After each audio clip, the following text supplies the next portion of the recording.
Good morning students. सबसे पहले आप ये बताइए कि जब आपको प्यास लगती है तो आप क्या पीते हैं बच्चों? बताइए ना, सोचिए ज़रा। पानी ना। तो आज का वीडियो पानी पर यानी वाटर पर बेस्ड है और आज मैं आपके लिए लेसन 16 यानी इकाई 16 जल लेकर आई हूँ। जल को इंग्लिश में बच्चों क्या कहते हैं? वाटर, है ना। और वाटर का फॉर्मूला क्या होता है?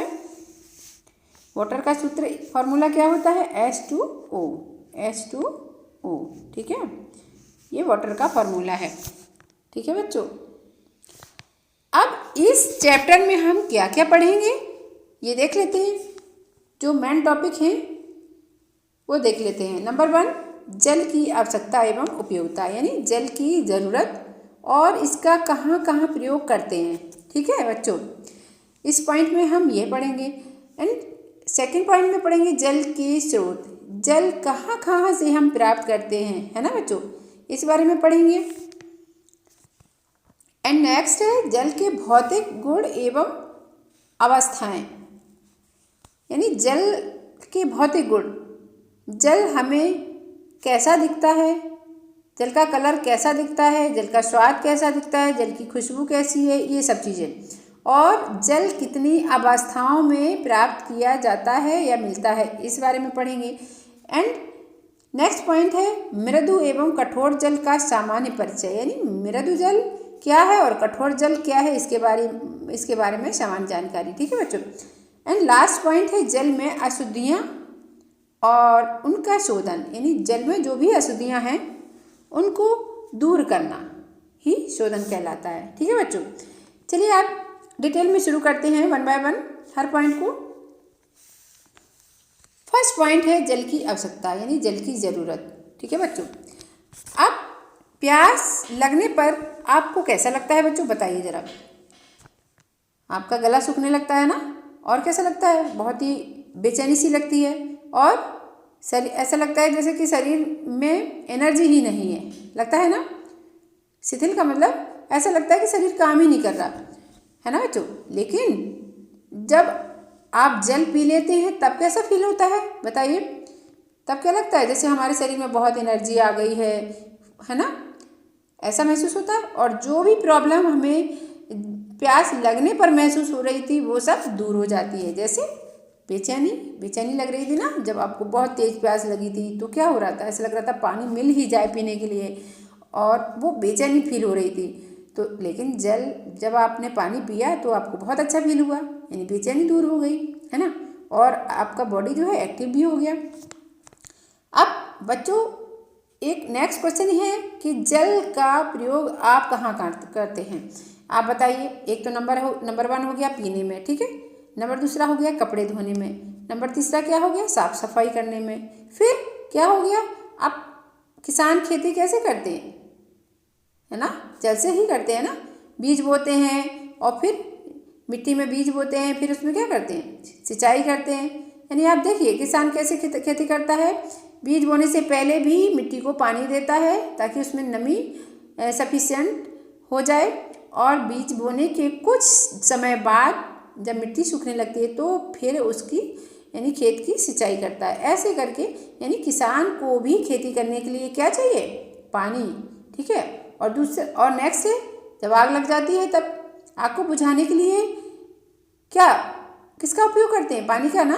तो आग बुझाने में पानी का भी प्रयोग किया जाता है। और इसके अलावा जल का बहुत महत्वपूर्ण कार्य है विद्युत बनाना। ठीक है, यानी जल से बिजली भी बनाई जाती है। ठीक है बच्चों, ये जल के उपयोग हो गए, जैसे पानी पीने में, खाना पकाने में, सफाई करने में, कपड़े धोने में, स्नान करने में, सिंचाई करने में, आग बुझाने में और विद्युत उत्पन्न करने में। ये महत्वपूर्ण कार्यों में जल का प्रयोग होता है ना बच्चों। अब वायु की भांति जल भी सभी जीवों के जीवन के लिए बहुत महत्वपूर्ण है, इसीलिए तो बोला है जल ही जीवन है। जैसे आपको वायु में क्या था, जैसे मुंह और नाक बंद करने पर आप बहुत बेचैन हो जाते थे, ऐसा लगता था जैसे दम घुटा। इसी तरह अगर आप पानी नहीं पिएंगे भाई कुछ घंटों तक आप बिना पानी पिए रह सकते हो, बट ऐसा नहीं है कि 1 और 2 दिन आप बिना पानी पिए रह सकते हैं। तो बिना पानी और बिना हवा के हम नहीं रह सकते हैं। इसीलिए जल के बारे में, जल बहुत महत्वपूर्ण है अपने लिए और पौधों के लिए, इसलिए कहा है जल ही जीवन है। अगर जल ना होता, ऑक्सीजन नहीं होती, तो ना ये पेड़ पौधे होते, ना ही जंतु होते। ठीक है बच्चों, इसीलिए कहा है जल ही जीवन है। आगे देखते हैं, हमें जीवित रहने के लिए किसकी ज़रूरत पड़ती है? ऑक्सीजन पड़ती है ना। अभी कल ही, यानी अभी जो इससे पहले वीडियो अपलोड किया था उसमें ऑक्सीजन का डिस्कशन किया था, तो वही बोला ऑक्सीजन जीने के लिए क्या ज़रूरी होती है? ऑक्सीजन। इसके अलावा और क्या चाहिए होता है? जल। तो जीने के लिए जल और ऑक्सीजन दोनों की ही ज़रूरत पड़ती है बच्चों, जिसका हम जीवन में सबसे अधिक उपयोग करते हैं। यानी पानी जो है, पानी का हम अपने लाइफ में बहुत उपयोग करते हैं। पर डे कहते हैं 5-6 घंटे, यानी 5-6 लीटर पानी हर व्यक्ति को पीना ही पीना चाहिए हेल्दी रहने के लिए। ठीक है बच्चों, अब आगे पृथ्वी पर जीवन जल के कारण ही संभव। बिल्कुल, पृथ्वी पर जीवन जल के कारण, वायु के कारण ही संभव है। अतः जल प्रकृति द्वारा दिया गया है, अर्थात नेचर ने जल दिया है और जिसके कारण ही जीवन संभव हो सका है। इसीलिए जल के बारे में बहुत शब्दों का प्रयोग हुआ है। जल एक अनमोल उपहार है, जल ही जीवन है ना। ये सब शब्दों का प्रयोग किया गया है। जल की उपयोगिता एवं आवश्यकता घर के कार्यों के अलावा खेती में, उद्योग में यानी इंडस्ट्री में, फैक्ट्रियों में और बिजली बनाने में पड़ती है। अब आपने ये जल का महत्व देखा। अब हम देखेंगे जल की उपयोगिता। जल का कहाँ कहाँ उपयोग होता है।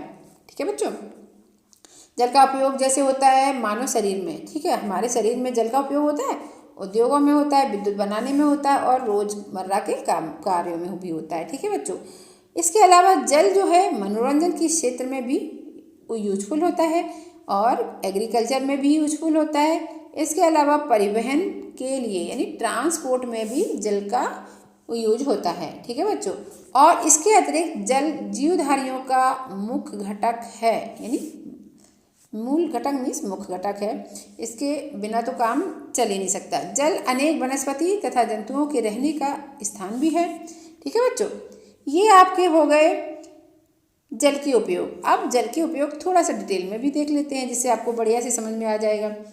ठीक है बच्चों, चलिए, जल की आवश्यकता तो हो गई। अब जल के उपयोग मानव बोला गया है, मानव शरीर में यानी हमारे शरीर में जल की उपयोगिता क्या है? जल मनुष्य के लिए बहुत ज़्यादा ज़रूरी है, क्योंकि जब हम भोजन करते हैं तो एक दाल सब्जी सभी में पानी होता है और ऊपर से गिलास अलग से भी पानी पीते हैं, है ना। क्यों पीते हैं? क्योंकि पानी की मदद से हमारा भोजन डाइजेस्ट होना इजी हो जाता है। यानी जो भी हम तरह तरह का खाना खाते हैं वो पानी की मदद से मिक्स हो जाता है, जिससे पोषक तत्व जो हैं जल की सहायता से पोषक तत्व हमारे बॉडी में एब्जॉर्ब हो जाते हैं। ठीक है, यही कहा है कि जल की सहायता से हमारे पोषक तत्व जो होते हैं, आवश्यक न्यूट्रिएंट्स होते हैं, वो एक अंग से दूसरे अंग तक पहुंचाए जाते हैं।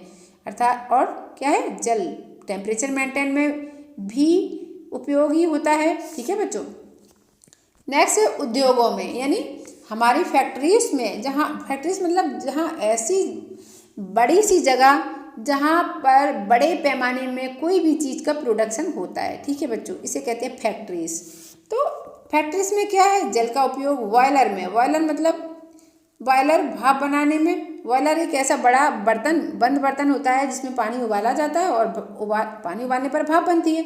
तो वही कहा है, बॉयलर मतलब पानी उबालने वाला बहुत बड़ा सा बर्तन, जिससे बड़े पैमाने में भाप बनाई जाती है। और रसायनों यानी केमिकल को घोलने में भी जल का प्रयोग होता है बच्चों। मशीनों की साफ सफाई में भी प्रयोग होता है। कहने का मतलब अभी मशीनों की साफ सफाई यानी हर साफ सफाई में जल का प्रयोग होता है। अपनी बॉडी की साफ सफाई हो या फिर बर्तनों की सफाई हो या फिर कपड़ों की सफाई हो या मशीनरी सिस्टम की सफाई हो, सारी चीज़ों की सफाई में जल यूजफुल होता है, जल का प्रयोग होता है। नेक्स्ट है विद्युत उत्पादन में, विद्युत के बनाने में जल का उपयोग होता है ना बच्चों। तो विद्युत कैसे जल से उत्पन्न की जाती है? नदियों पर बांध बनाकर जल से विद्युत तैयार की जाती है, जनरेटर आदि की व्यवस्था की जाती है और वहाँ पर विद्युत उत्पन्न की जाती है। ठीक है, फिर दैनिक रोज के कार्यों में क्या है, जल का उपयोग प्रतिदिन जब आप सोकर उठते हो तो क्या करते हो, फेस वॉश करते हो, ब्रश करते हो, कैसे करते हो। अगर पानी नहीं होता तो आप कैसे अपने फेस को धोते, कैसे ब्रशिंग करते, है ना, और कैसे नहाते।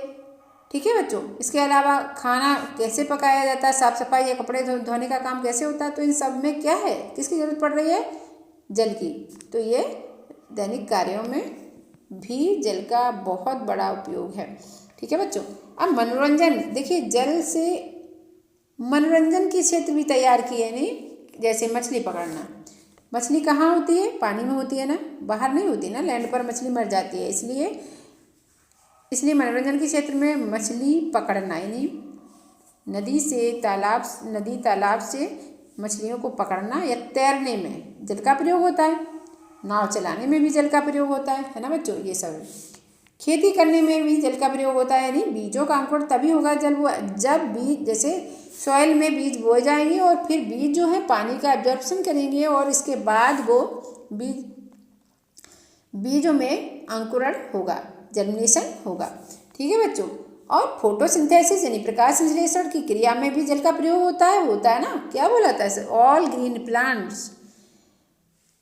प्लांट्स कार्बन डाइऑक्साइड और जल से क्रिया करके किसकी प्रेजेंस में, यानी सनलाइट, सभी हरे पौधे सनलाइट की प्रेजेंस में कार्बन डाइऑक्साइड और जल से क्रिया करके कार्बोहाइड्रेट और ऑक्सीजन गैस बनाते हैं। तो इसमें यानी प्रकाश संश्लेषण या फोटोसिंथेसिस की प्रोसेस में भी जल का प्रयोग हुआ है। पौधों की जैविक क्रिया में जल आवश्यक होता है, यानी पौधे जो हैं जड़ों से जल एब्जॉर्ब करते हैं, जिससे वो सारी उनकी जैविक क्रियाएं जो है संपन्न होती हैं। बिना जल के खेतों में सिंचाई असंभव है, यानी जल नहीं तो खेती नहीं, और खेती नहीं तो क्या, खेती नहीं तो हम लोग भी नहीं, क्योंकि हम लोग खेती में जो प्रोडक्शन होता है उसका ही यूज करते हैं खाने के रूप में, है ना बच्चों। इसीलिए बोला है जल ही जीवन है। नेक्स्ट है परिवहन, यानी ट्रांसपोर्ट। एक जगह से दूसरे जगह व्यक्तियों का या फिर चीज़ों का ले जाना किससे संभव हुआ है, जल से। ठीक है बच्चों, क्या बोला है, नदियों, झीलों, समुद्रों में नाव की सहायता से सामान और मनुष्य एक जगह से दूसरी जगह तक आसानी से पहुंच जाते हैं, है ना बच्चों। नेक्स्ट पॉइंट है जल जीवधारियों का मूल घटक है। इसके बारे में देखते हैं। जल जो है क्या है, जीवधारियों का मेन घटक है, यानी मेन कंपोनेंट है। तो क्या है, जल जीवधारियों का मेन कंपोनेंट है। सभी पेड़ पौधे एवं जंतुओं के शरीर में जल बड़ी मात्रा में उपस्थित होता है। बिल्कुल सभी पेड़ पौधों और जल में सभी पेड़ पौधे नहीं, प्लांट एंड एनिमल्स में सबसे ज़्यादा परसेंटेज किसका होता है, जल का। जैसे ह्यूमन बीइंग की बॉडी में जल कितना होता है, 70%, एंड एलिफेंट के बॉडी में 80%, और प्लांट्स में 60% तक जल होता है। इसी प्रकार सभी जीवों के शरीर में सबसे ज़्यादा जो होता है वो है जल। ठीक है बच्चों, ये चित्र के माध्यम से समझिए। ये मनुष्य खड़ा है और ये पेड़ और ये एलिफेंट है। इसमें जल का परसेंटेज बताया है। मैन में कितना, ह्यूमन में कितना होता है, 70%, एंड प्लांट में 60% और एलिफेंट में 80%। ठीक है बच्चों, ये याद रखना है आपको। नेक्स्ट है जल अनेक वनस्पतियों तथा जंतुओं के रहने का स्थान भी। आपको पता है कि जल तालाब में, नदियों में और समुद्र में कितने सारे जलीय जंतु रहते हैं। जैसे तालाब में या नदियों में या समुद्र में, इन सब में क्या है, मछली रहती है ना, और मछली रहते हैं, केकड़े रहते हैं, कछुए रहते हैं, और क्या है, और इसके अलावा ये आपके तालाबों में यानी छोटा जो जहाँ पानी थोड़ा इकट्ठा होता है वहाँ मेढक अक्सर कर मिल जाते हैं, और बतख भी पानी में तैरती है।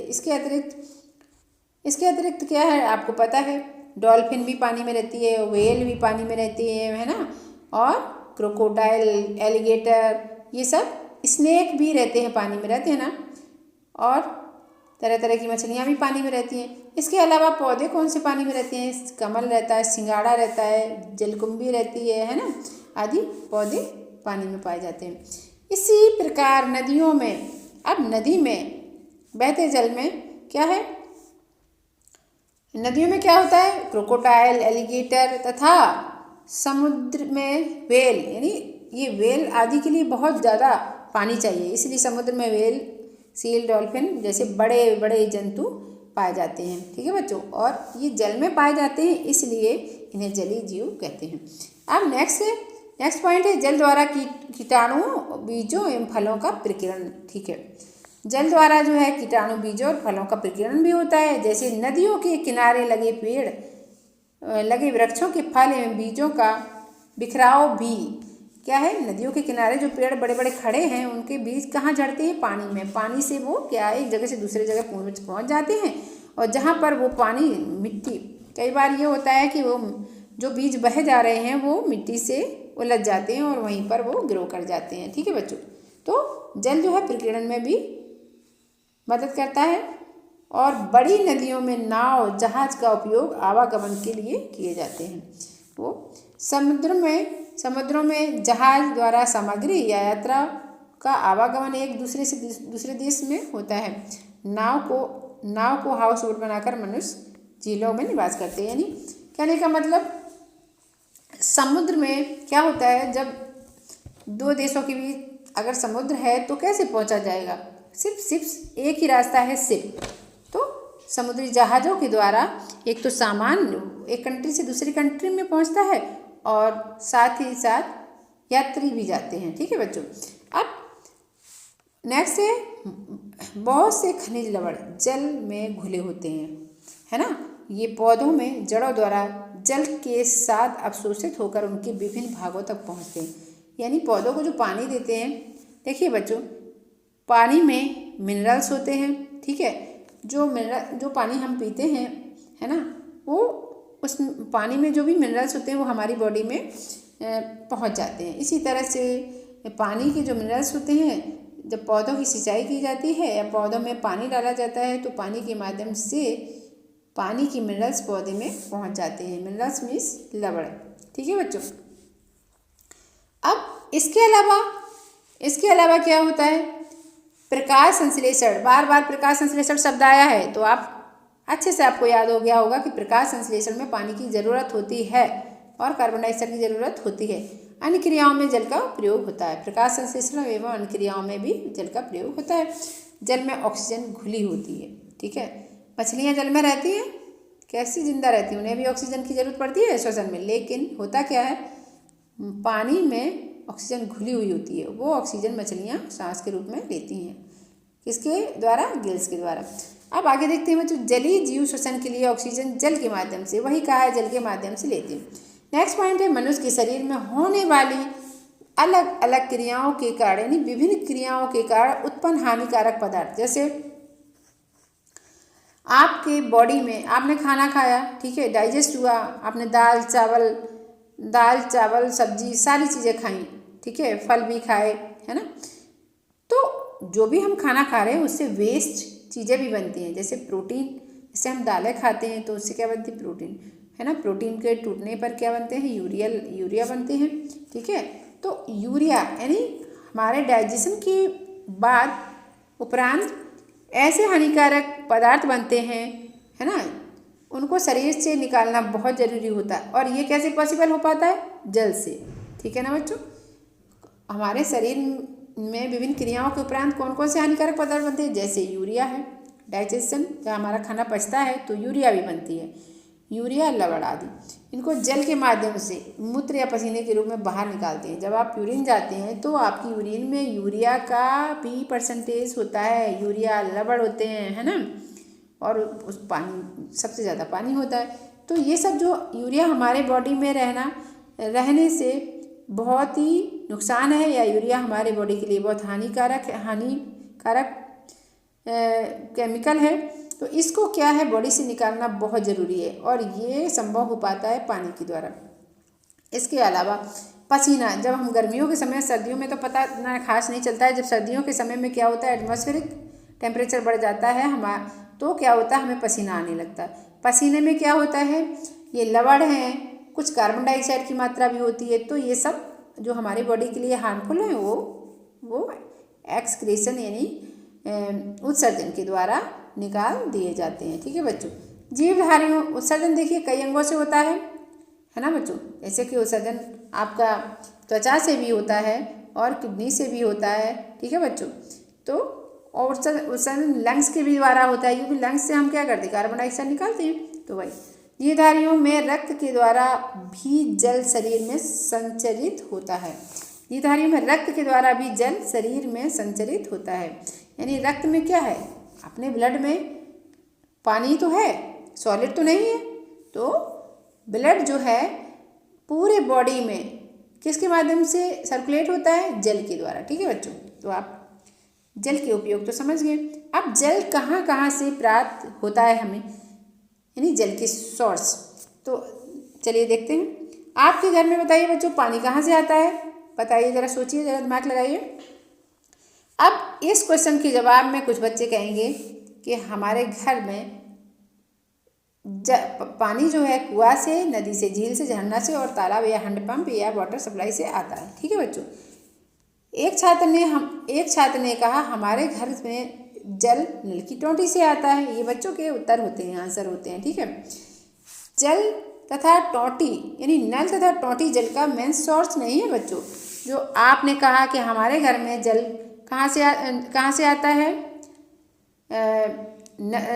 कुआं से, नदी से, झील, झरना से, तालाब से, हैंडपंप से या वाटर सप्लाई से आता है ना। लेकिन कुछ बच्चे ये भी कहते हैं कि नल की टोंटी से आता है। तो नल तथा टोंटी से नल की टोंटी से जल का आना जल का सोर्स नहीं है, स्रोत नहीं है। किसी नदी या तालाब का पानी पंप के, तो होता क्या है, देखिए बच्चों पानी आपकी नल की टोंटी तक कैसे आता है, यानी आपके घर तक कैसे आता है। किसी नदी या तालाब का पानी पंप के द्वारा खींच लिया जाता है। ठीक, पंप के द्वारा खींचकर फिर उसको शुद्ध किया जाता है। शुद्ध करके हमारे घर की शुद्ध करके क्या होता है, जो हमारे सिटी में पानी को तालाब से पंप के द्वारा खींचकर शुद्ध करके जो हमारे आसपास में टंकी होती है बड़ी सी, उसमें स्टोर किया जाता है। फिर उसके द्वारा पूरे एरिया को वाटर सप्लाई किया जाता है। जो आपके घर में जो नल लगा है उसकी टोंटी से जो पानी निकलता है ऐसे ही आता है बच्चों। अतः जल का स्रोत टोंटी नहीं बल्कि वह नदी या तालाब, झील है। कहने का मतलब जल का जो मुख्य स्रोत है वो है नदी, तालाब, झील, झरना, वर्षा, पर्वतों पर जमी बर्फ तथा भूमिगत जल आदि जल के प्राकृतिक स्रोत हैं। कुआं, नलकूप तथा हैंडपंप द्वारा हम भूमिगत जल प्राप्त करते हैं। यानी कुआं से, आपको पता है जब कुआं, अब तो नहीं, पहले बनाए जाते थे कुएं, खोदे जाते थे, तो क्या होता, कुएं की खुदाई की जाती थी जिससे वो कुएं में पानी आता था। अब नल में भी तो यही है, नल में भी यही प्रोसीजर होती है। नल की बोरिंग होती है और बहुत गहराई तक बोर किया जाता है, इसके बाद में पानी आता है। ठीक है बच्चों। तो अब क्या है, अधिकांश नदी, नलकूप, झील मीठे व ताजे जल के स्रोत होते हैं। मतलब बहुत सारी नदी जो होती हैं और नलकूप, झील यानी नदी, नलकूप और झील में मीठा पानी आता है। ठीक है, मीठे पानी के स्रोत होते हैं। अब बताइए पानी पर जल का सबसे बड़ा स्रोत क्या है बच्चों, बताइए जरा, सोच कर बताइए कि पानी का सबसे बड़ा स्रोत क्या है पृथ्वी पर। तो पृथ्वी पर पानी का अपार भंडार समुद्र है। यानी पृथ्वी पर जो सबसे बड़ा पानी का स्रोत है वो है समुद्र। पृथ्वी के धरातल पे दो तिहाई से अधिक भाग समुद्र से घिरा है। यानी पृथ्वी का धरातल है जो, वो 2/3 से अधिक पार्ट जो होता है वो सी से घिरा है। समुद्र प्राकृतिक जल का सबसे बड़ा स्रोत है। जो सी है, जो नेचुरल वाटर है, उसका सबसे बड़ा सोर्स है। ठीक है बच्चों। अब समुद्र का जल बिना शुद्ध किए पानी योग्य नहीं होता। आपको पता है कि समुद्र का पानी खारा होता है, उसमें बहुत ज़्यादा सॉल्ट होते हैं, है ना। इसलिए उसको बिना प्यूरिफाई किए हम पी नहीं सकते, क्योंकि समुद्र, वही बोला है, समुद्र के जल में बहुत ज़्यादा 3.6% अशुद्ध यानी बहुत अशुद्धियाँ होती हैं, जिसमें 2.6% नमक। इसी कारण जल खारा होता है और पीने के लायक तथा कृषि के उपयोग में नहीं लाया जाता है, उसमें नमक की मात्रा ज़्यादा होती है। ठीक बच्चों, ये आपकी अर्थ दी है, उसमें बताया है कि पानी 2.3 यानी 2/3 से भी ज़्यादा पानी अपनी अर्थ पर है। ठीक है बच्चों, अब आगे क्या है, आगे देखिए क्या होता है कि ठंडे क्षेत्रों में जल बर्फ के रूप में प्रचुर मात्रा में पाया जाता है। ठंडे क्षेत्रों में क्या होता है, पानी जो है बर्फ के रूप में पाया जाता है। वायुमंडल में जल कोरा बादल जलवाष्प के रूप में उपस्थित होता है। हमारे एटमॉस्फेयर में जो पानी है कोयले के रूप में, बादल के रूप में और वेपर के रूप में उपस्थित होता है, वाटर वेपर के रूप में। यह माना जाता है कि पृथ्वी की सरफेस की प्रति किलोमीटर के ऊपर स्थित वायुमंडल में लगभग 30,000 टन वाटर वेपर पाई जाती है। ऐसा माना गया है कि अर्थ सरफेस की किलोमीटर की ऊंचाई पर वायुमंडल में हमारे 30,000 टन जलवाष्प पाई जाती है। अब वर्षा का जल कैसा होता है बच्चों, स्वादहीन यानी कोई स्वाद नहीं होता है। सामान्यतः वर्षा का जल अपेक्षाकृत शुद्ध होता है। वर्षा का जल अपेक्षाकृत क्या होता है, शुद्ध होता है, यानी जो हमारे जो नल की खुदाई जो है, नल की जो बोरिंग से जो जल प्राप्त होता है उससे वर्षा का पानी ज़्यादा शुद्ध माना गया है। जिन स्थानों पर वायु प्रदूषण अधिक होता है वहाँ वर्षा के जल में भिन्न भिन्न प्रकार के अल्प मात्रा में अम्ल उपस्थित हो जाते हैं, जिसे एसिड रेन कहते हैं। कहने का मतलब वर्षा के पानी को शुद्ध तो माना गया है, लेकिन जहाँ पर फैक्ट्रीज होती हैं, जहाँ पर कारखाने होते हैं, अब कारखानों में क्या होता है, कारखाने में बहुत सारी तरह तरह की गैसें जो है निकलती हैं। अब वो गैसें क्या होता है, एटमॉस्फेयर में मिल जाती हैं, है ना। वो गैसें एटमॉस्फेयर में मिल जाती हैं और जब बारिश होती है तो बारिश के यानी वर्षा के जल के साथ क्रिया करके अम्ल बनाती हैं, तो अम्ल के रूप में वो गैसें बरसती हैं और इसी को कहते हैं एसिड रेन। ठीक है बच्चों, है ना। जब वर्षा के जल में वर्षा का जल एसिड मिलकर बरसता है यानी अम्ल मिलकर बरसता है, तो इसी को एसिड रेन कहते हैं, अम्ल वर्षा कहते हैं। वर्षा जल का कुछ प्रतिशत जो है जमीन द्वारा एब्जॉर्ब कर लिया जाता है। आपको पता है जब बारिश होती है तो क्या होता है, सारा पानी जो होता है, कुछ पानी नदी में, कुछ पानी तालाबों में इकट्ठा हो जाता है और कुछ पानी जो है ज़मीन में ही एब्जॉर्ब हो जाता है। अब यह जल पत्थरों तथा बालू की विभिन्न परतों से छनकर पृथ्वी की गहराई में चट्टानों के ऊपर एकत्रित हो जाता है।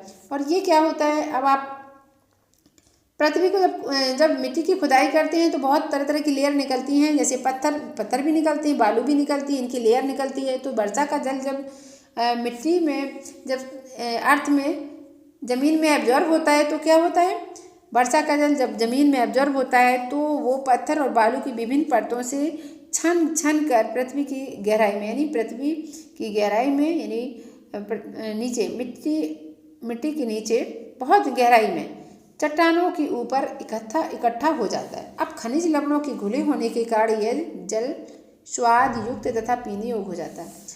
कहने का मतलब है कि वर्षा का पानी जो छनकर यानी बालू और पत्थरों से छनकर चट्टानों के ऊपर इकट्ठा हो गया, उनमें खनिज लवणों की यानी सॉल्ट की मात्रा भी मिल गई, जिसके कारण वो स्वाद युक्त हो गया, टेस्ट उसमें आ गया।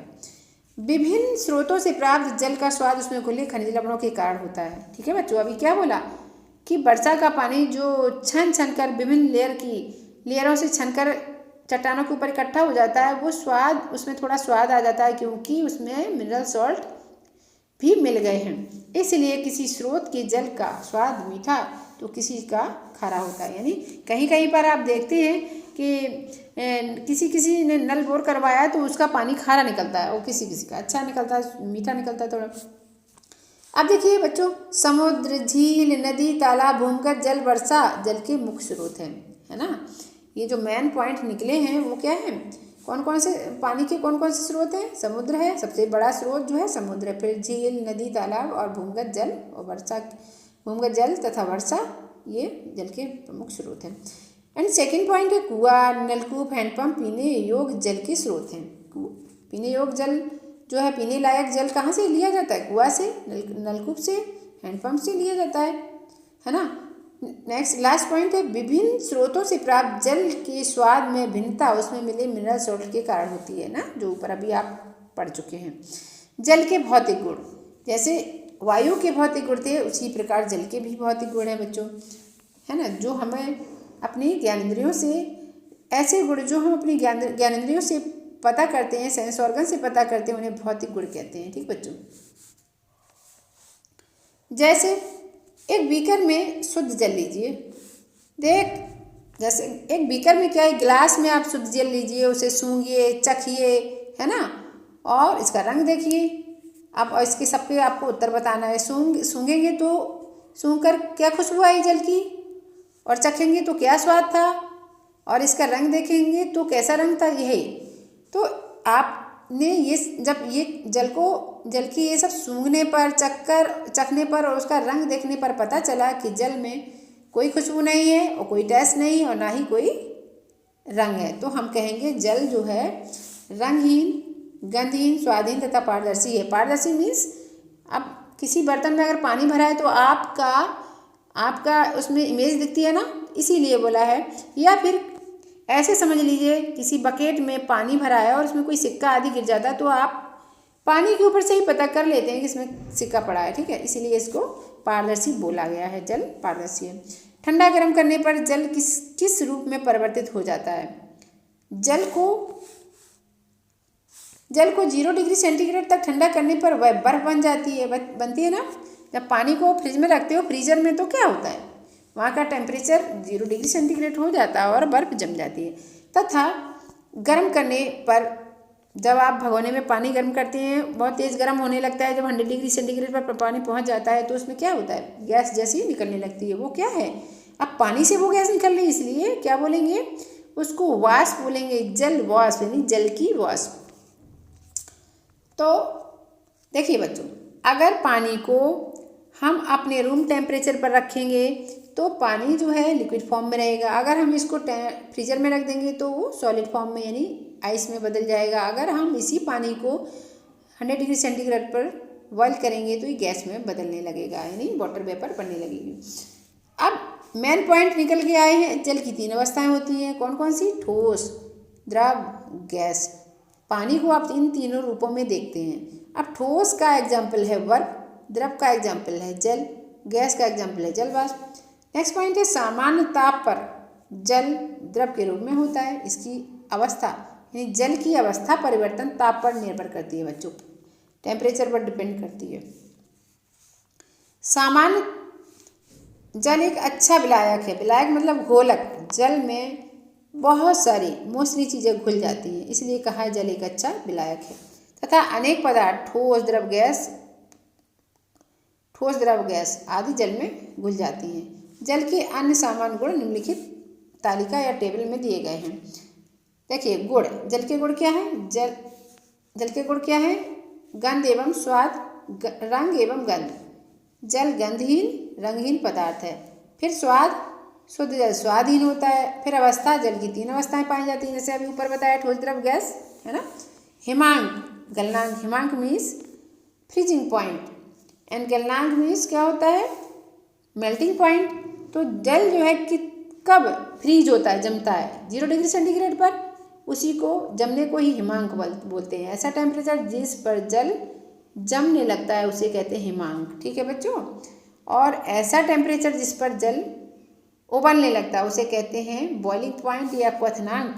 अर्थात जल वही कहा है, अर्थात जल 0 डिग्री सेंटीग्रेड पर बर्फ बदलता है और 100 डिग्री सेंटीग्रेड पर उबलता है, यानी वाटर वेपर में बदलता है। कुचालकता, शुद्ध जल विद्युत का कुचालक है, सुचालक नहीं, यानी विद्युत फ्लो नहीं होती है ना। शुद्ध जल में विद्युत फ्लो नहीं होती, इसलिए इसको कुचालक कहते हैं। कुचालक ऐसे पदार्थ होते हैं जिसमें विद्युत नहीं बहती है, उसे कहते हैं कुचालक। ठीक। विलेयता मतलब जो घोलने का कार्य करता है। जल में अधिकांश पदार्थ घुल जाते हैं, इसलिए इसे सार्वत्रिक विलायक कहते हैं। ठीक है बच्चों, इतना तो समझ में आ गया होगा ना। अब नेक्स्ट पॉइंट है, बहुत अच्छे पॉइंट है इसमें। वाष्पन है, जैसे वाष्पन और संघनन। वाष्पन क्या है बच्चों? जैसे आपने पानी अभी उबाला था, उबालने पर जो पानी की वाष्प यानी गैस जैसी दिखाई दे रही थी, वो क्या है? पानी की वाष्प। ठीक है, वही पानी से यानी द्रव से वाष्प का बनना वाष्पन कहलाता है ना। और वाष्प से द्रव का बनना संघनन कहलाता है बच्चों। ठीक, चलिए इसको और देख लेते हैं। वही जल यानी जल का वाष्प के रूप में परिवर्तन वाष्पन। ये इतनी डेफिनेशन हो गई वाष्पन की। ये डेफिनेशन वाष्पन की हो गई, इसको आप याद रख लीजिए। वाष्पन किसे कहते हैं? जल का वाष्प में बदलना वाष्पन, और वाष्प का द्रव में बदलना संघनन कहलाता है। ठीक है बच्चों, यह बहुत ही महत्वपूर्ण है। पौधों के द्वारा वाष्पोत्सर्जन यानी पौधों में वाष्पोत्सर्जन यानी वाष्प का उत्सर्जन। वाष्पोत्सर्जन मीन्स वाष्प प्लस उत्सर्जन यानी वाष्प का उत्सर्जन। अब वाष्पोत्सर्जन कैसे होता है? पौधों की पत्तियों में क्या होता है बच्चों? छोटे छोटे स्टोमेटा पाए जाते हैं। ठीक है, ये जैसे स्टोमेटा पाए जाते हैं, पौधों की पत्तियों में स्टोमेटा पाए जाते हैं, छोटे छोटे छिद्र पाए जाते हैं, इन्हें इंग्लिश में स्टोमेटा कहते हैं। इनसे क्या होती है? जब फोटोसिंथेसिस हुआ था तो गैसें भी यानी कार्बन डाइऑक्साइड का इन्हीं छिद्रों से अंदर जाती है कार्बन डाइऑक्साइड, और इन्हीं छिद्रों से ऑक्सीजन बाहर निकलती है। इसी तरह से जो एक्स्ट्रा पानी है, पौधों का जो एक्स्ट्रा पानी है, वो पत्तियों के छिद्रों यानी स्टोमेटा से बाहर निकलते हैं। यानी अतिरिक्त पानी का स्टोमेटा के द्वारा बाहर निकलना, वाष्प के रूप में बाहर निकलना ही वाष्पोत्सर्जन कहलाता है। अब बादलों का बनना, बादल जो बनते हैं क्या होता है? समुद्र, जो बड़े बड़े वाटर सोर्स हैं, उनसे क्या होता है? जब बहुत गर्मी होती है या गर्मी के हर टेम्परेचर वाष्पन होता है, हर टेम्परेचर पर होता है। ठीक है बच्चों, तो क्या होता है कि इनसे समुद्र से और तालाब से, नदियों से पानी जो है वाष्प के रूप में उड़ता रहता है ना बच्चों। तो उड़ता रहता है, वही बादल के रूप में ऊपर इकट्ठे हो जाते हैं, बादल ऐसे बनते हैं। अब वो बादल वर्षा में कैसे बदलते हैं? जब थोड़ा सा टेम्परेचर ठंडा होता है तो वो वाष्प जो है ठंडी होके वर्षा के रूप में बरस जाती है। ठीक है बच्चों, तो ये सब वाष्पोत्सर्जन, बादलों का बनना और वर्षा किस पर डिपेंडेंट है? वाष्पन और संघनन पर, है ना बच्चों। अब ये बोला वाष्पन और संघनन को हम क्रियाकलाप से देख लेते हैं। देखिए बच्चों, ये जो है क्रियाकलाप इन्होंने दी है। एक पौधा लिया, गमले में लगा एक पौधा दिख रहा है आपको, ये जिसमें बहुत सारी पत्तियां हैं। तो इसमें क्या करना है कि एक टहनी को इस पौधे की एक टहनी को लेते हैं और ऐसी टहनी चूज करते हैं जिसमें पत्तियां लगी हों। उसमें क्या करते हैं? उसको पॉलीथीन से कवर कर देते हैं, बांध देते हैं, और हम दूसरे दिन देखते हैं तो पॉलीथीन में छोटी छोटी बूंदें नजर आती हैं, और यही बूंदें जो है पौधे की पत्तियों के स्टोमेटा से वाष्प के रूप में निकली हैं। ठीक है बच्चों, तो वाष्पोत्सर्जन में इससे आप समझ सकते हैं कि वाष्पोत्सर्जन से पानी निकलता है। और पानी किससे निकलता है? वाष्प के रूप में निकलता है। पानी किससे निकलता है? जो पत्तियों में छोटे छोटे छिद्र होते हैं उसे कहते हैं रंध्र या स्टोमेटा, उनसे पानी जो है वाष्प के रूप में निकलता है। ठीक है बच्चों, ऐसे वाष्पोत्सर्जन की क्रिया संपन्न होती है। और वाष्पोत्सर्जन सबसे ज़्यादा किस मौसम में होता है? वाष्पोत्सर्जन जो होता है सबसे ज़्यादा गर्मी में होता है, क्योंकि टेम्परेचर उसमें ज़्यादा होता है। ठीक, तो क्या होता है? ज़्यादा पानी उड़ेगा। ठीक है ना बच्चों, समझ में आया? तो क्या एक लाइन और सुन लीजिए। इन्हीं जो स्टोमेटा है उनसे पौधों का एक्सेस वाटर जो होता है वाष्पीकृत हो जाता है ना, वाष्प बन के उड़ जाता है, जो वायुमंडल में मिल जाता है। ठीक है बच्चों, वाष्पन की क्रिया समझ में आई होगी ना, आ गई ना। चलिए और देखते हैं वाष्पन की क्रिया कहाँ कहाँ पर अप्लाई होती है। जैसे आप कपड़े सुखाते हैं, मम्मी कपड़े वॉश करती है और फिर डाल देती है, धूप में डाले या रूम में डाले, कहीं भी कपड़े तो सूख ही जाते हैं, है ना, टाइम कम ज़्यादा लग सकता है। तो वो कैसे कपड़े सूख जाते हैं? वाष्प, जो कपड़े का पानी है वो वाष्प बन के उड़ जाता है, एटमॉस्फेयर में चला जाता है। ठीक है बच्चों, तो वाष्पन क्रिया द्वारा हमारे कपड़े सूखते हैं। वर्षा से भीगी जमीन कुछ दिनों में सूख जाती है। बारिश खूब तेज होती है, इसके बाद भी जमीन तो टाइम भी वो सूख जाती है। कैसे? क्योंकि वो वाष्पन की क्रिया से सूख जाती है। हरी सब्जी खुले में रखने पे, जैसे आप धनिया लेकर आए या हरी सब्जियां हैं, धनिया मेथी या पालक लेकर आए, उसको बाहर ही छोड़ देते तो मुरझा जाती। क्यों? उसमें से वाष्पीकरण की क्रिया होती रहती है, इसलिए। गर्मियों में तालाब सूख जाते हैं। सोचिए जल कहाँ चला जाता है बच्चों।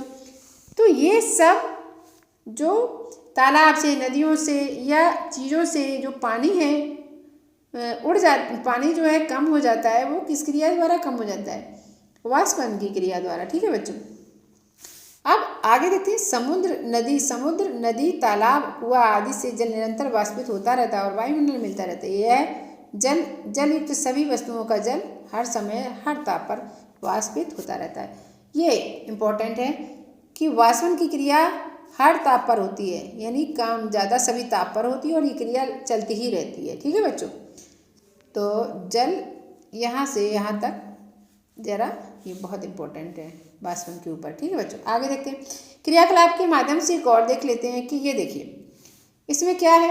एक केटली ली और नीचे जो है अंगीठी रखी है। ठीक है। अब अंगीठी को जलाया, केटली में पानी है, पानी उबलने लगता है। अब ऊपर से तो ढक्कन बंद कर दिया है ना, इसमें कोई इसका मुंह नहीं खुला रखा और ऊपर से ढक्कन बंद कर दिया और ये जो है इसकी केटली की जो टोटी है उससे वाष्प निकल रही है। ठीक है। वो पानी उबल रहा है तो क्या वाष्प बनेगी, वाष्प बनेगी तो जो भी ओपनिंग होगी उससे वाष्प निकलेगी। तो ये वाष्प निकल रही है। ठीक है बच्चों। किसके रूप में? गैस के रूप में। अब एक इन्होंने ट्रे, उस वाष्प पर ट्रे लगा दी तो ये वाष्प जो है ठंडी हो करके छोटी छोटी बूंदों में इकट्ठी हो जाती है। ठीक है। तो जो केटली में रखा पानी उबल रहा है, उबल के गैस बन रही है। ये गैस क्या कहलाती है? ये गैस क्या है? वाष्प। यानी पानी के उबलने से जो गैस वाष्प बन रही है, एक क्रिया हो गई वाष्पन। और वाष्प के ठंडा होने पर जो पानी बन रहा है वो हो गई आपका संघनन। ठीक है बच्चों, समझ में आया? आ गया ना? ये तो एक एक्टिविटी हो गई। अब नेक्स्ट एक्टिविटी ये है कि क्या करा है, एक बीकर लिया इन्होंने, एक बीकर में पानी लेकर उबालें। ठीक है। और बीकर से निकलने वाली भाप के ऊपर एक बर्फ का टुकड़ा लाएं। यानी इस बीकर में पानी को उबालेंगे और पानी उबलने लगेगा तब वाष्प यानी भाप बनेगी। तो उसमें क्या करेंगे, एक आइस का क्यूब ले जाएंगे। ठीक है। आइस का एक टुकड़ा ले जाएंगे तो क्या होगा कि ये जलवाष्प जो है भाप के घने बादल की तरह से दिखाई पड़ेगी। जैसा घना बादल देखा है उस तरह से ये जलवाष्प दिखाई पड़ेगी। यह जलवाष्प बर्फ के संपर्क में आने पर संघनन के कारण द्रव में बदल जाती है और इसी प्रकार वायुमंडलीय जल वाष्प का संघनन ठंडे वातावरण में होता है और जल हिम या ओले के रूप में बदल जाता है ना। वायुमंडलीय जल वाष्प संघनित होकर वर्षा, हिमपात या ओले का रूप। देखिए बच्चों, जो ऊपर आपको केटली वाली एक्टिविटी बताई थी उसी तरह ये भी है। इसमें भी बीकर में पानी को बॉयल किया गया और पानी की बॉयल करने पर वाष्प बने। अब वो वाष्प जो है ठंडी आइस से टकराई तो क्या बन जाएगा? पानी। ठीक है बच्चों। यानी पानी को उबलने से वाष्प बनी, ये हो गया वाष्पीकरण, वाष्पन हो गया और उस वाष्प के ठंडे होने पर पानी बना, ये हो गया आपका संघनन। और इसी तरह बारिश होती है बच्चों। ठीक है।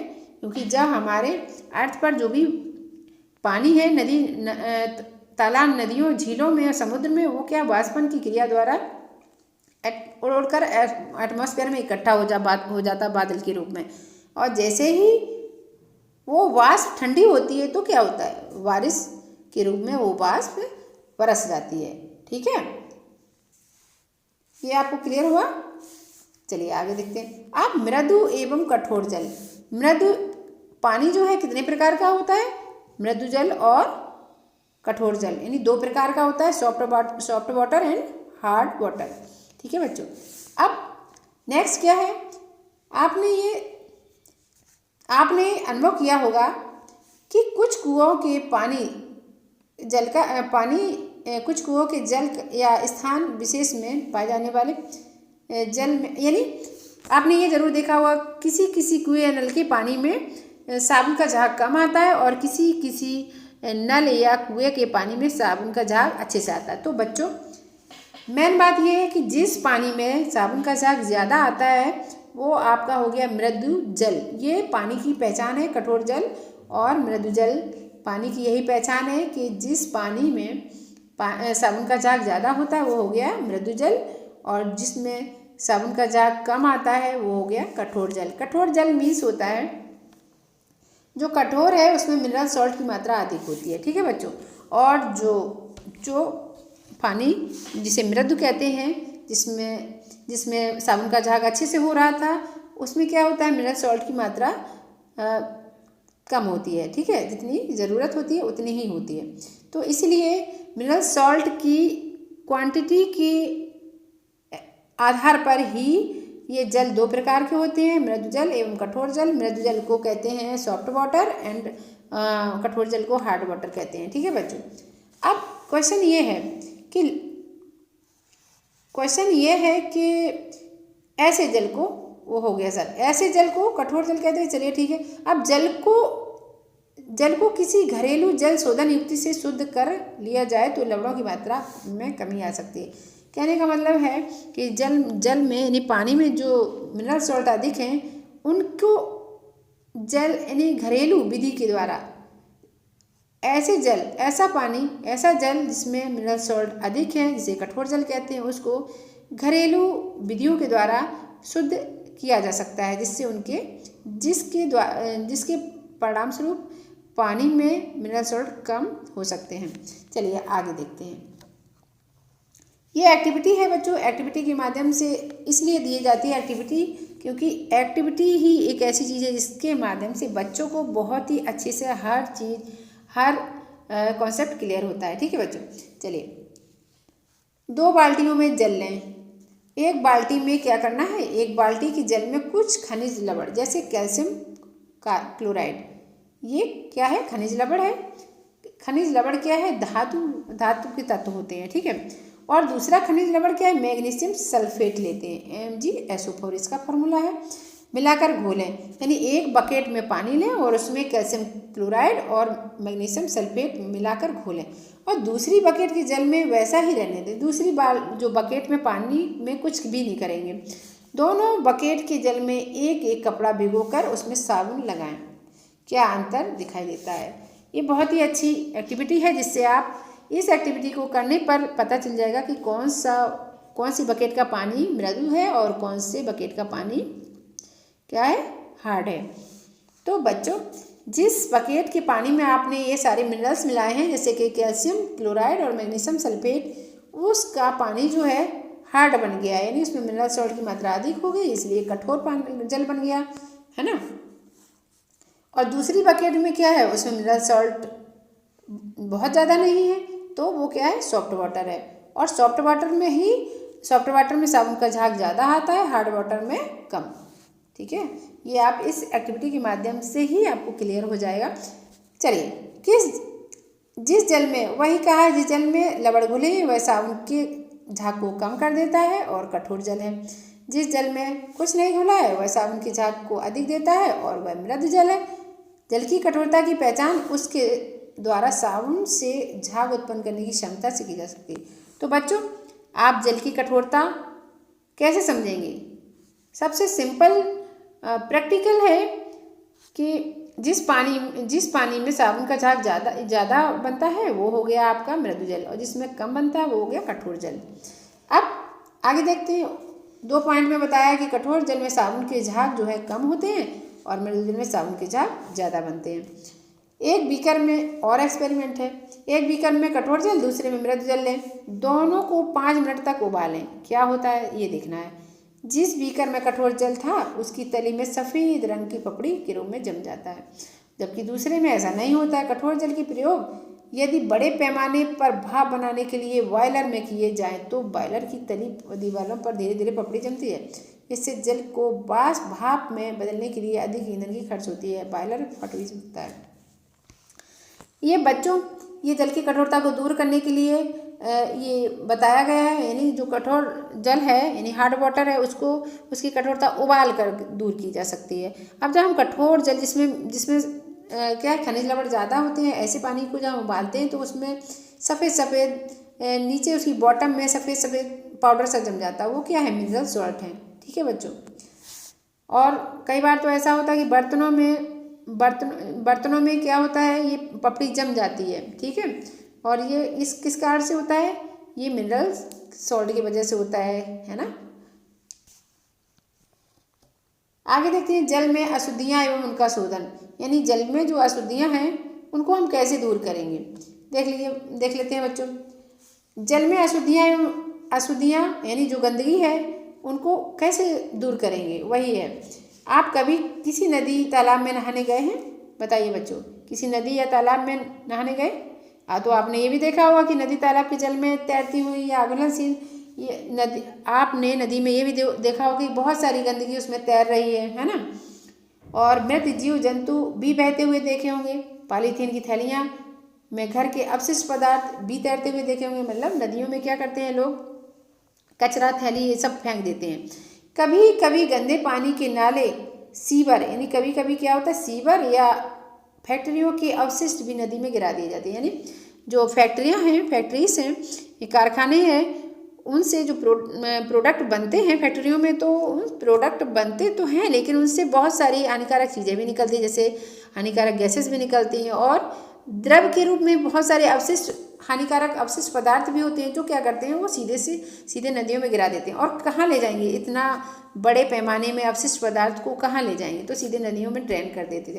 अब नदियों में ड्रेन करने से क्या होता है, वो पानी जो नदी का होता है वो बहुत अशुद्ध हो जाता है ना।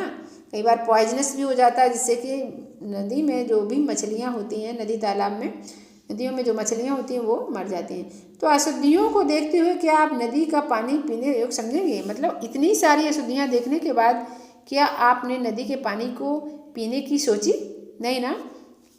तो बच्चों, हमने पहले अब नदी के पानी को हम कैसे पिएँ, कैसे पीने योग्य बनाएं, इसके लिए हमको क्या करना है, इसके लिए हम इनकी अशुद्धियों को दूर करेंगे। और अशुद्धियों को दूर करना, अब फिर अशुद्धियाँ जो आपको दिख रही हैं, विजुअल हैं, जो दिख रही हैं वो तो दूर हो जाएंगी, लेकिन उसके अंदर जो पानी में कीटाणु है, बैक्टीरिया आदि है, तो उनको कैसे खत्म करेंगे? उनको भी खत्म करेंगे। पहले जो अशुद्धियाँ दिख रही हैं उनको दूर करेंगे, फिर उनकी बैक्टीरिया आदि को भी खत्म करेंगे, है ना। ये प्रोसेस जो है यानी जल की अशुद्धियों को दूर करना, कीटाणुओं को खत्म करना ही जल शोधन कहलाता है, वाटर प्यूरिफिकेशन कहलाता है। अब तालाब या नदी, झील का शोधित जल ही पीने योग्य होता है। शोधित जल ही आपके घर में नल द्वारा भेजा जाता है, यानी नदियों से पानी को शुद्ध करके आपके घर तक पहुंचाया जाता है। अशुद्ध जल पीने के लायक नहीं होता है, अर्थात अशुद्ध जल जो लोग पीते हैं उनको तरह तरह की बीमारियां हो जाती हैं, जैसे टाइफाइड है, अतिसार है, हैजा है, हेपेटाइटिस, पीलिया आदि रोग हो जाते हैं। तो कुछ रोग खाना से होते हैं, खाना यानी बासे खाने से, गंदे खाने से और यानी अशुद्ध पानी पीने से होते हैं, ठीक है। तो अब बच्चों, अब हम ये सीखेंगे, ये जानेंगे कि जल को कैसे शुद्ध किया जाएगा, जल को कितनी स्टेप में शुद्ध किया जाएगा। तो जल को शुद्ध करने के लिए सबसे पहले तलछटीकरण करेंगे। तलछटीकरण में क्या होता है, नदी के जल को पंप द्वारा तलछटीकरण, यानी नदी के जल जो होता है वो पंप द्वारा खींचकर टंकी में इकट्ठा करते हैं, और कुछ समय के बाद क्या होता है, टंकी के पानी में जो अशुद्धियाँ होती हैं वो क्या होती हैं, बैठ जाती है, नीचे बैठ जाती हैं। यानी तलछटीकरण क्यों कहते हैं, क्योंकि जो अशुद्धियाँ उसकी बॉटम में बैठ जाती हैं, यानी जो जिस पात्र में आपने जिस टंकी में पानी को इकट्ठा किया है उसकी बॉटम में इकट्ठी हो जाती हैं, यानी जो अशुद्धियाँ बर्तन के पात्र के बॉटम में इकट्ठी हो जाती हैं, तो ऐसी क्रिया को क्या कहते हैं, तलछटीकरण, है ना। और तलछटीकरण की क्रिया तेज करने के लिए इसमें एक्स्ट्रा चीज़ें केमिकल मिला देते हैं, जैसे K2SO4 L2SO4 का होल थ्राइस N24H2O, ये फिटकरी का फॉर्मूला है, इसको मिला देते हैं, यानी तलछटीकरण की क्रिया जल्दी हो इसके लिए हम फिटकरी भी मिला देते हैं, ठीक है बच्चों। नेक्स्ट स्टेप है प्यूरिफिकेशन की छानना। अब तलछटीकरण की क्रिया हो गई, ठीक। अब क्या करना है, तलछटीकरण तो आप घर में भी देखते हैं, जैसे मान लीजिए नल के पानी में रेत निकलती है, तो क्या करते हैं, हम पानी को बाल्टी में भर के थोड़ी देर रख देते हैं, और वो जो रेत होती है नीचे बॉटम में बैठ जाती है, पानी पीने लायक हो जाता है। अब ठीक है बच्चों, तलछटीकरण का मीन्स समझ गए ना, आप घरों में भी देखते हैं इसको। अब नेक्स्ट स्टेप है छानना। तलछटीकरण हो गया, अब इसको छानेंगे किससे छानेंगे, जल को कोयला कौन सा एक्टिवेटेड कार्बन, इसमें क्या होता है, कंकड़ एवं रेत बालू की कई परतों से छानते हैं, ठीक है।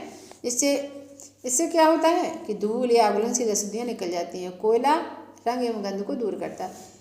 आजकल क्या है, जैसे कि आप देख रहे हैं कि घरों में क्या लगा है, फिल्टर।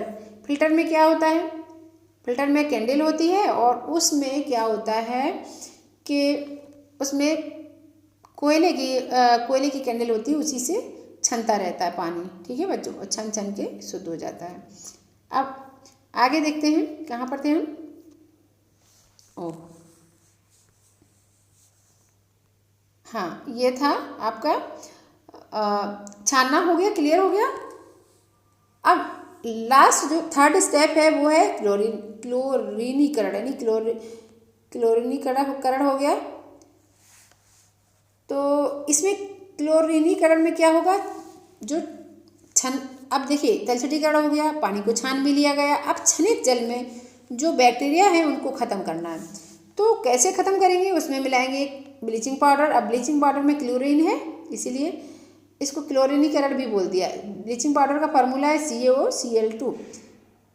या क्लोरीन गैस प्रवाहित की जाती है, यानी जल में बैक्टीरिया को ख़त्म करने के लिए ब्लीचिंग पाउडर डालो या फिर क्लोरीन गैस प्रवाहित करो, इससे बैक्टीरिया खत्म हो जाती है। क्लोरीन जल में उपस्थित कीटाणुओं को खत्म कर देती है, इस प्रक्रिया को क्लोरीनीकरण कहते हैं। जल में उपस्थित बैक्टीरिया को नष्ट करने के लिए अन्य केमिकल भी मिलाए जाते हैं, जैसे आप पोटेशियम परमैंगनेट, जैसे कि KMnO4 या ओजोन गैस, है ना, आदि। शुद्ध जल को पाइपों से घर तक पहुंचाया जाता है, ठीक है बच्चों, ये तो हो गई। अब ये आपका क्या है, जल शोधक संयंत्र है। बड़े पैमाने पर नदी के जल को इस तरह से शुद्ध किया जाता है, जैसे नदी या झील के पानी को यहाँ से लिया गया और फिर ये पूरी प्रोसेस हुई, झील के पानी को यहाँ से लिया गया, है ना, और ये देखिए क्लोरीनीकरण हुआ, है ना, और इसके बाद में ये तलछटीकरण भी हुआ, ठीक है, ये तलछटीकरण भी हुआ। फिर क्या, फिर यहाँ से पानी आया और फिर सेकंड स्टेप में भी क्लोरीनीकरण हुआ। इसके बाद में फिर ये पंप के द्वारा, ये पानी की टंकी है, पंप के द्वारा जब ये पानी शुद्ध हो गया तो इस टंकियों में भर दिया जाता है और फिर टंकियों से, ये शहर में अपने आसपास में टंकी आपने अवश्य देखी, फिर इस टंकी से पूरे शहर को पानी पाइपों के द्वारा सप्लाई किया जाता है, ठीक है बच्चों। अब कुछ और भी जाने, यानी इस चैप्टर में जो खास पॉइंट हैं वो कुछ और भी जानने में है, तो आप देख लेते हैं, हम तो बच्चों देख लेते हैं। पॉइंट नंबर 1 है पृथ्वी पर, बहुत अच्छे पॉइंट होते हैं। पृथ्वी पर पाए जाने वाले जल का 97% जो होता है समुद्र में पाया जाता है, यानी समुद्र में, पृथ्वी में पर जितना भी जल पाया जाता है उसका 97% समुद्री जल होता है, ठीक है। समस्त जल का केवल 1% जल ही पीने योग्य है, मतलब 97% जो पानी है वो उसमें से सिर्फ 1% ही पीने लायक है, ठीक है बच्चों। अतः जल की एक बूंद भी व्यर्थ न बहने दें। नेक्स्ट पॉइंट है जल में उपस्थित कीटाणु को नष्ट करने के लिए रसायनों का प्रयोग करते हैं, जैसे पोटेशियम परमैंगनेट या ब्लीचिंग पाउडर, क्लोरीन गैस या ओजोन गैस आदि का प्रयोग करते हैं बैक्टीरिया को खत्म करने के लिए, ठीक है बच्चों। अब आजकल साफ कपड़े करने के लिए साबुन के स्थान पर डिटर्जेंट, बिल्कुल सही कहा आपने, तो देखा बच्चों आजकल घरों में डिटर्जेंट ही यूज हो रहा है। डिटर्जेंट से क्या होता है कि चाहे वो सॉफ्ट वाटर हो चाहे हार्ड वाटर हो, उन सभी में झाग आता है और अच्छे से कपड़े साफ होते हैं। तो आजकल क्या डिटर्जेंट टिकियाँ आती है ना, जैसे रिन है, घड़ी है, ये तरह तरह की टिकियाँ आती हैं, इसी को ही डिटर्जेंट कहते हैं। तो आजकल क्या यूज हो रहा है कपड़े को वॉश करने के लिए, डिटर्जेंट। ये जो है दोनों प्रकार के जलों में झाग देता है, पानी में झाग देता है। नेक्स्ट पॉइंट है, अब हमने क्या सीखा में है, जल हमारे जीवन के लिए बहुत ज़रूरी है, आवश्यक है, वो तो है ही। पौधों के लिए, जंतुओं के लिए, सभी प्लांट एंड एनिमल की सारी एक्टिविटी के लिए पानी बहुत ज़रूरी होता है ना।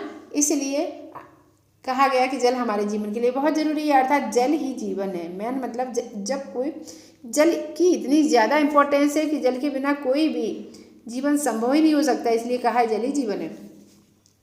जल कहाँ कहाँ प्रयोग होते हैं? जल कृषि कार्य में, दैनिक कार्य में, उद्योगों में, विद्युत उत्पादन में जल का प्रयोग होता है। मनुष्य के शरीर के भार के अनुसार 70% जल की मात्रा होती है।